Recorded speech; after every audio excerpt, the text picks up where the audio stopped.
তোৰ আজি পৰীক্ষা আছিলে নহয়, কেনেকুৱা হ'ল পৰীক্ষা? হেৰি আকৌ আজি আকৌ ইংৰাজীহে আছিলে আকৌ। ইংৰাজী আকৌ মই ইমান ভাল নাপাওঁ নহয়, হ'লেও যেনে তেনে পাছ কৰিম বুলি ভাবিছোঁ আৰু 2 নম্বৰমান কৰা হ'লে পাছ কৰিলোৱে হয়। এতিয়া কিবা হয় আৰু ৰিজাল্ট দিলেহে ক'ব পাৰিম আৰু।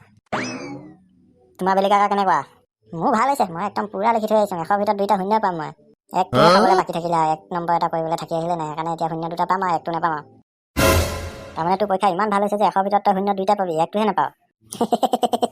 নক'বা, মই ইংৰাজীত পুৰা চোকা আছোঁ, সেইকাৰণে 0 2টা লৈ লৈছোঁ। 1টো এৰি দিছোঁ আৰু বেলেগ কোনোবাই লৈ ল'ব, 1টোহে। প্ৰশ্নবোৰ কেনেকুৱা আছিলে? টান আছিলে না ঢিলা ঢিলা আছিলে? প্ৰশ্নবোৰ ভাতৰ লগত পানী খোৱা নিচিনা। খালি মই ৰাতিপুৱা ভাত খাই যাওঁতে পানী নাখালোঁ নহয়, সেইকাৰণে অলপ দিগদাৰ হ'ল আৰু। অলপমান টান পালোঁ আৰু প্ৰশ্নবিলাক। এতিয়া ভাত খাওঁতে পানী নোখোৱাৰ কাৰণে কিহতে আকৌ প্ৰশ্নবোৰ টান পালি, ঢিলা ঢিলা নাপালি? কথাটো আপুনি বুজি নাই পোৱা মই কি কৈ আছোঁ। আমি ভাত খাওঁতে ভাতৰ লগত পানী খাওঁ। ভাতৰ লগত পানী নহ'লে আপুনি ভাত খাব পাৰিব জানো? সেইটোতো হয় অৱশ্যে, ভাতৰ লগততো পানী লাগেই বাৰু। কিন্তু ভাতৰ লগত পানী খোৱাটো পৰীক্ষা কি সম্পৰ্ক আছে দেই? ভাত খালে যেনেকৈ লগত পানী লাগে, তেনেকৈ পৰীক্ষা দিবলৈ গ'লে লগত নকল লাগে। নকল নকৰিলে জানো যিকেইটা টান থাকিব সেইকেইটা আপুনি কৰিব পাৰিব? এতিয়া যিহে ষ্টিক কৰি দিছে, নকলৰ কথা চিন্তাই কৰিব নোৱাৰি। সেইকাৰণে মই যেনে তেনে আৰু সিমানখিনি কৰি থৈ আহিলোঁ আৰু বাকীখিনি আৰু ভগৱানে জানিব আৰু। তাতে আকৌ আমি অসমীয়া মানুহে ইংৰাজীনো কেনেকৈ জানিম? ইংৰাজী ইমান আমাৰ ইউজেই নহয়। আমিতো সদায় অসমীয়াই কথা পাতি থাকোঁ, অসমীয়াই কৈ থাকোঁ, অসমীয়াই লিখি থাকোঁ। তই একদম 100% সঁচা কথা কৈছ। ইংৰাজী বুলি ক'লে মোৰ একেবাৰে মাথা চাথা ঘূৰাই যায় আৰু। কেতিয়াকেনো হ'ব, কেতিয়াকেনো যাব। কিতাপৰ টেবুলত বহি ইংৰাজীখন মেলি ল'লে সেইখিনি ভাবি থাকোঁতে যায়গৈ আৰু ক'ত আৰু ইংৰাজী পঢ়াৰ পৰা। এতিয়াও টেনশ্যন নাই, ইংৰাজী পাৰ হৈ গ'ল নহয়। তহঁতৰ বাকীখিনি ছাবজেক্ট দিছে, সেইখিনি কি হ'ব? সেইখিনি কি তহঁতৰ কাৰণে টান নহয়?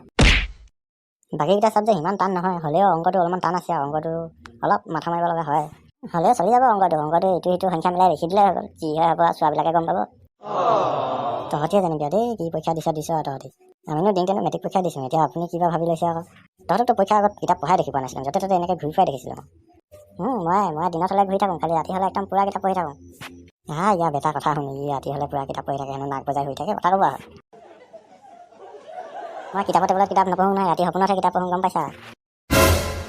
ৰাতি সপোনতো কিতাপ পঢ়িব পাৰ নেকি তই নোহোৱা নোপোজা কথাবোৰ নকবিচোন। সপোনত কোনোবাই কিতাপ পঢ়িব পাৰে নেকি? মই ডেঞ্জাৰ বস্তু আছোঁ, মই ৰাতি সপোনতে কিতাপ পঢ়ি থাকোঁ, এনেকৈ কিতাপ নপঢ়োঁ নহয়। সেইটো কাৰণেতো তই 100ৰ ভিতৰত 2টা শূন্য তয়ে পাবি, 1টোৱে বেলেগে পাব।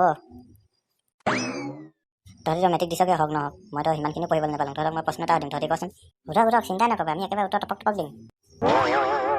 এতিয়া যে সোধক বুলি কৈ দিছ, এতিয়া অকণমান আগত পৰীক্ষা দি আহিছে, সেয়া প্ৰশ্নখিনিতো হেঁপাহ নপলালে। আকৌ যে একদম টপ উত্তৰ দিম বুলি কৈ দিছে পটককৈ। একেবাৰে ছুটি প্ৰশ্ন এটা সুধিছোঁ তহঁতক, ABCD কেইটা কচোন। মই কওঁ নে তই কবি? মই কওঁ ৰ। ABCD 4টা আকৌ। তই ABCD 4টা কেনেকৈ পালি? আপুনিতো পাইছে ABCD কেইটা? A মানে এটা, B মানে 2টা, C মানে 3টা, D মানে 4টা ABCD। খালি তহঁতে গোটেইখন শেষ কৰিলি আৰু একেবাৰে। নাই খোৱা, পৰীক্ষা দি আহি ভাত খাবই পোৱা নাই এতিয়ালৈকে। ঘৰত মানুহে নাছিলে, সেইকাৰণে আমি ইয়াতে ওলাই বহি আছোঁ। চব আছে এতিয়ালৈকে খোৱাই নাই, তই শেষ কেনেকৈ হ'ব? শেষ এদাই, তহঁতৰ কাম নাই, মই যাওঁ আৰু, তহঁতৰ লগত কথা পাতিব নোৱাৰোঁ আৰু। বেটা আমাক প্ৰশ্ন সুধিব আহে। ভোক লাগিছে, যাওঁ ব'ল ভাত খাওঁগৈ। ব'ল ইমান আৰু পৰীক্ষাৰ কথা চিন্তা কৰিব নাই নহয়। দিলোঁ আৰু পাছ কৰিলে পাছ কৰিম আৰু বেয়া হ'লে বেয়া হ'ব।